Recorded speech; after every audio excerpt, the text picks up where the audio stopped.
Good morning +2 class. आज जो हम आरो भाग 2 की कविता करने जा रहे हैं। कविता का नाम है कैमरे में बंद अपाहिज।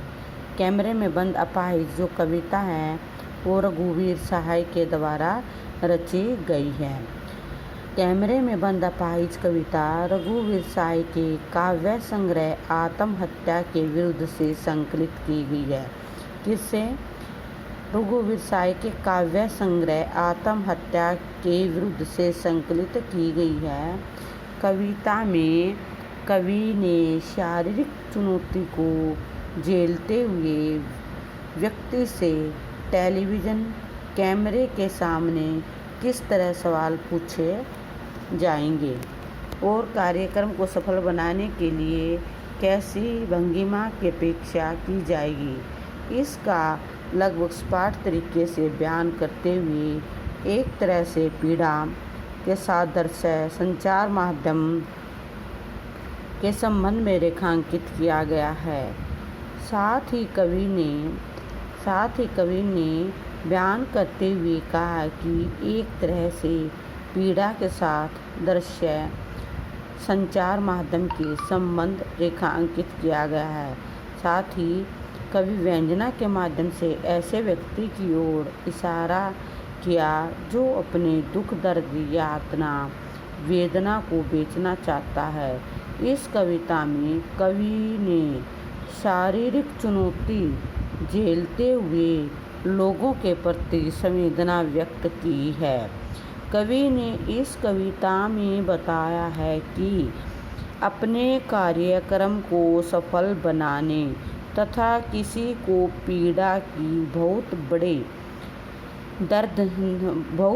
दर्शक वर्ग तक पहुंचाने के लिए दूरदर्शन वाले किसी दुर्बल और शारीरिक रूप से कमज़ोर व्यक्ति को अपने कैमरे के सामने प्रस्तुत करते हैं। उसे अनेक तरह के सवाल पर सवाल पूछते हैं। उसे कैमरे के आगे बार बार लाया जाता है और बार बार प्रस्तुत करते हैं। इससे अनेक तरह के जो सवाल पूछे जाते हैं, उसे बार बार अपाहिज होने के बारे में सवाल पूछे जाते हैं। आपको अपाहिज होकर कैसा लगता है तथा उस कार्यक्रम के को रोचक बनाने के लिए दूरसंचार वाले स्वयं प्रतिक्रिया व्यक्त करके बताते हैं। अनेक ऐसे संवेदनशील सवाल पूछे जाते हैं जो कि व्यक्ति को रुला देते हैं। दूरदर्शन के पर्दे पर व्यक्ति की आंसू भरी आँखों को दिखाया जाता है। इस प्रकार दूरदर्शन वाले एक बार तो ऐसे अपाहिज व्यक्ति की पीड़ा को दर्शकों के समक्ष प्रस्तुत करते हैं। फिर जैसे हम दूरदर्शन पर बोलेंगे, हम समर्थ शक्तिवान हैं। ये कविता इसके आपके सलाह तो नहीं आएंगे, लेकिन इसके मैं क्वेश्चन बोलूँगी स्टांजा पढ़ के, आपने आंसर सुनना। हम दूरदर्शन पर बोलेंगे, हम समर्थ शक्तिवान हैं।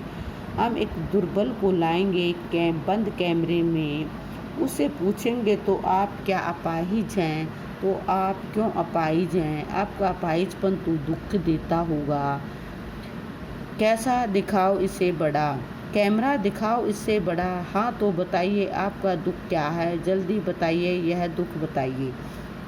क्या है कि कवि इस कथन है कि हम टेलीविज़न पर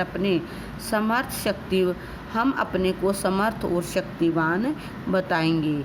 कवि क्या कहना चाहता है कि हम टेलीविज़न पर अपने को समर्थ और शक्तिवान बताएंगे तथा अपने कार्यक्रम को सफल बनाने के लिए दूरदर्शन कैमरे के सामने एक शारीरिक कमज़ोर व्यक्ति को लाएंगे। उसे एक बंद कमरे में बिठाकर उससे अनेक प्रकार की संवेदनहीन प्रश्न पूछेंगे। हम उससे पूछेंगे कि क्या आप अपाहिज हैं? यदि हैं तो क्यों हैं?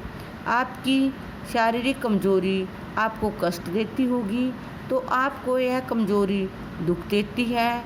फिर उसके समक्ष अपने कैमरे को बड़ा करके दिखाते हैं ताकि उसे बड़ा दिखाया जा सके। फिर इस तरह से उससे पूछेंगे कि हमें अपना दुख बताएं, जल्दी बताएं।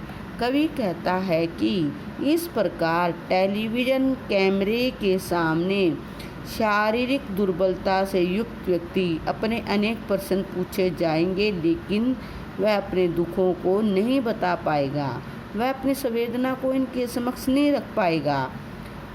और नेक्स्ट जो बनता है नेक्स्ट स्टैंजा में है, सोचिए बताइए आपको अपाहिज होकर कैसा लग रहा है। कैसा यानी कैसा लगता है, हम खुद इशारों से बताएंगे कि क्या ऐसा। सोचिए बताइए, थोड़ी कोशिश करिए, यह अवसर खो देंगे। आप जानते हैं कि कार्यक्रम रोचक बनाने के वास्ते हम पूछ कर उसको रुला देंगे। इंतज़ार करते हैं, आप भी उसके रो पड़ने का करते हैं, यह प्रश्न पूछा नहीं जाएगा। कवि कहता है कि टेलीविज़न कैमरे के सामने शारीरिक रूप से कमज़ोर व्यक्ति से पूछेंगे कि ज़रा सोच कर बताइए कि आपको एक अपाहिज होकर कैसा लगता है, आप कैसा महसूस करते हैं। बार बार पूछकर कैमरे वाले इशारा करके अपाहिज होकर बताते हैं कि उसे ऐसा लगता है। बार बार उसे अपाहिज से ऐसे ही सवाल करते हैं, बार बार कोशिश करने की सिफारिश करते हैं कि वह सोच कर बताए कि उसे अपाहिज या शारीरिक रूप से दुर्बल होकर कैसे लगता है, या वह कैसा महसूस करता है। कवि दूरदर्शन वालों पर कटाक्ष करते हुए कहते हैं कि टेलीविज़न कैमरे वाले ऐसे अपाहिज की भावनाओं को नहीं समझते और अपने कार्यक्रम को अत्यधिक मनोरंजन पूर्ण बनाने या चुटिला बनाने के लिए बार बार अपाहिज से ऐसे प्रश्न पूछकर उसे रुला देते हैं। और फिर दर्शकगण भी मनोरंजन के लिए उस अपाहिज व्यक्ति के रोने की प्रतीक्षा करते हैं। कवि का कथन है कि आपसे यह प्रश्न नहीं पूछा जाएगा कि आप उसके रो पड़ने का इंतज़ार क्यों करते हैं। फिर हम पर्दे पर दिखलाएंगे फैली हुई आँख, एक बड़ी तस्वीर, बहुत बड़ी सी तस्वीर, और उसके होठों पर कसमसाहट भी आशा है, आप उसकी अपंगता की पीड़ा को मानेंगे। कवि क्या कह रहा है, कवि का कथन है कि हम टेलीविज़न कैमरे के समक्ष अनेक प्रश्न पूछकर शारीरिक रूप से कमज़ोर व्यक्ति को रुला देंगे। उसके बाद हम दूरदर्शन के बड़े पर्दे पर रोते हुए अपाहिज व्यक्ति की आंसुओं से भरी हुई आंखों को बहुत बड़ी तस्वीर दर्शकों के सामने प्रस्तुत करेंगे। कवि का अभिप्राय है कि टेलीविज़न कैमरे वाले अपने कार्यक्रम की सफलता के लिए किसी अपाहिज व्यक्ति को बार बार रुलाकर दर्शकों के समक्ष दिखाते हैं कि अपाहिज व्यक्ति की आंसुओं से भरी आंखों के साथ साथ उसके होठों पर आई बेचैनी को भी बड़ी से बड़ी तस्वीर द्वारा दिखलाएंगे, ताकि दर्शकगण उसकी शारीरिक कमजोरी को, पीड़ा वेदना को समझ सके तथा महसूस कर सके। कैमरे वाले पर्दे पर क्या दिखाएंगे? कैमरे वाले पर्दे पर फूली या रोती हुई एक बहुत बड़ी तस्वीर दिखाएंगे जिसके होठों पर कसमसाहट होगी। कैमरे वाले दर्शकों से क्या अपेक्षा रखते हैं?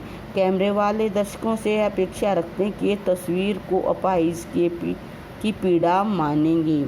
तो जो 30 है हर्ष स्वीकारा कविता, जो इसके लेखक हैं उनका नाम है रघुवीर साय। और रघुवीर साय का जीवन परिचय आप सभी बच्चे अपनी फेयर कॉपी में नोट डाउन करोगे। मोस्ट इम्पोर्टेंट है रघुवीर साय। ये रघुवीर साय जीवन परिचय आपने लर्न भी करना है, राइट भी करना है, और आपके फाइनल पेपर के अंदर जो एक कविता के पैरे हैं, जो कविता के स्टांजा हैं, उनमें सरलार्थ नहीं आएंगे, उनसे आधारित क्वेश्चन आंसर आएंगे। इसलिए आप अपनी बुक या हेल्प बुक से अच्छी तरह तैयार करें। Okay, thank you.